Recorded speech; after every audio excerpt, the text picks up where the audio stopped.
Muy buenas tardes, muy buenos días, muy buenas noches, depende de la hora en que nos vean. Pues el día de hoy en este programa de Educatips nos acompaña la maestra María de Lourdes Cruz Martínez.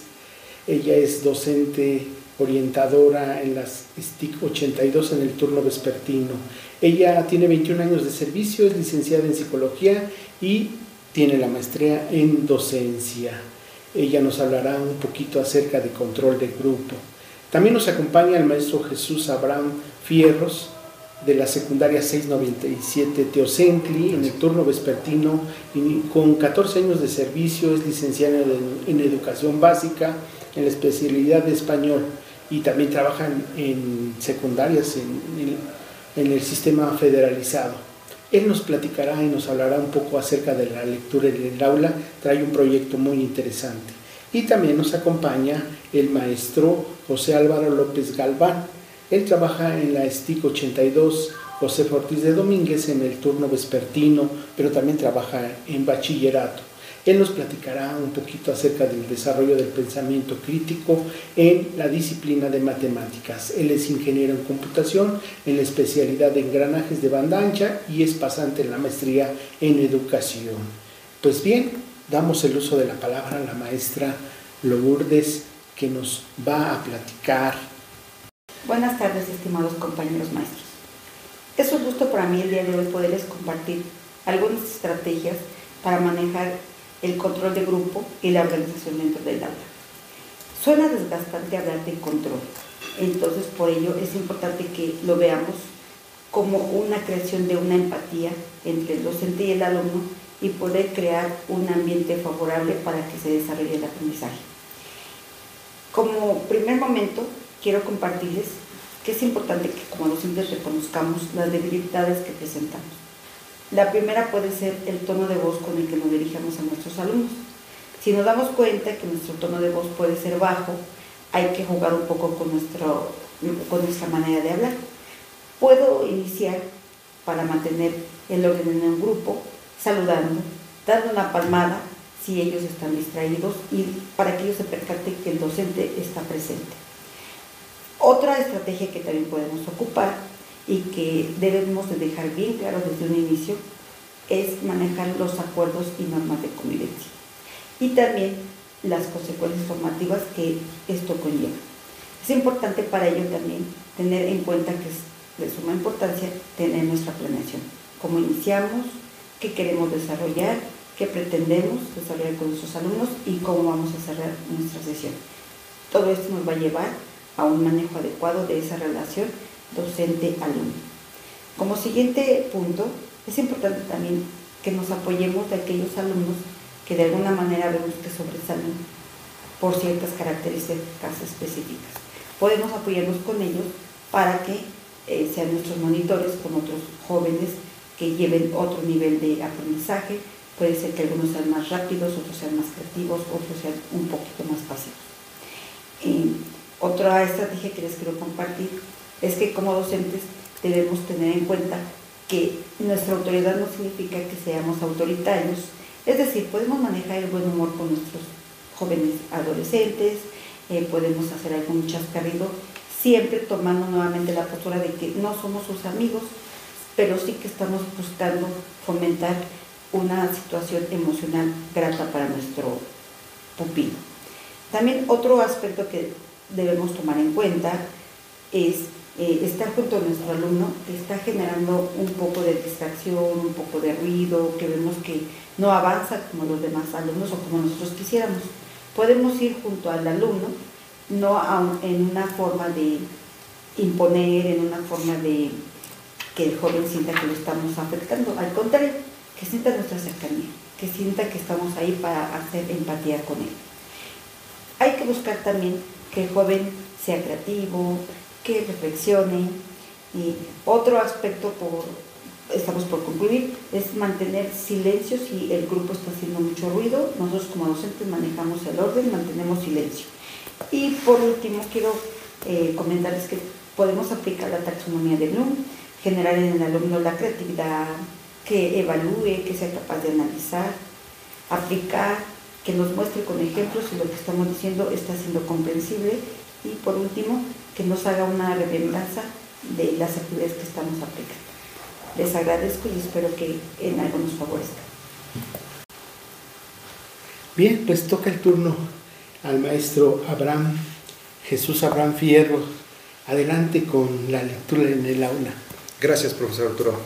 Buenas tardes, maestros y maestras. Bienvenidos a esta sesión Educatips, edición 2024. Pues primero que nada, la lectura es una parte fundamental en todo ser humano para crear conciencia sobre los aconteceres, pero también para crear nuevos mundos, el uso de la imaginación y el acervo cultural. Con base a esto, uno de los tips que se hacen mención para este proyecto el día de hoy es trabajar con la innovación. Trabajamos a partir de la lectura, los chicos lo que necesitan, lo que van viendo, sus gustos, el contexto socioemocional, y eso nos permite a nosotros como docentes caer la expresión coloquial, caer en blandito, puesto que ellos atraen y llevan a cabo sus saberes, sus situaciones socioemocionales, y para ello el día de hoy, si me permiten, justamente aquí tengo una actividad planeada que es Learflix. Esta actividad de Learflix es un archivo digital en el cual nosotros como docentes trabajamos a partir de 3 esquemas, primero, segundo y tercer grado, donde damos clic precisamente y nos aparece una galería de lecturas afines para con los chicos. Una de ellas, que es a mi gusto personal, son las llevadas al cine. Entablamos el juicio de valor con el trabajo que ellos ven, que ellos observan a partir del gusto por las películas. Como ustedes bien saben, la pandemia COVID nos dejó un arrastre de proyectos audiovisuales por plataformas en streaming, y esto hace que el alumno se interese poco a poco en estas actividades. En el caso de estas lecturas de John Green, que atraen a nuestros alumnos y precisamente hace que podamos entablar un juicio de valor entre lo que se dice en la lectura, entre lo que le pasa al alumno y entre qué haría yo como docente. Este trabajo pues va encaminado no en una sencilla sesión, nos va costando trabajo porque en México, como saben, la lectura no es un hábito fundamental. Sin embargo, nosotros como docentes somos precursores y coadyuvamos a que esto se vaya generalizando, esto se vaya trabajando de una mejor manera. Y qué mejor forma, literal, de utilizar la tecnología. Nuestro gusto es bueno también dárselo a los alumnos, y pues a través de este tipo de proyectos educacionales, estrategias afines como lectura en voz alta, punto a punto, lectura de participación forzada, si así lo queremos ver, y lectura con base en una estrategia personalizada, ya decidamos nosotros por generacional a través de un sencillo juego de preguntas, como este tipo de actividades. Muchas gracias, maestros. Esperamos que este tipo de Educatips nos ayude también a permitir entrar más en esta parte emotiva de la educación. Gracias, maestro Arturo.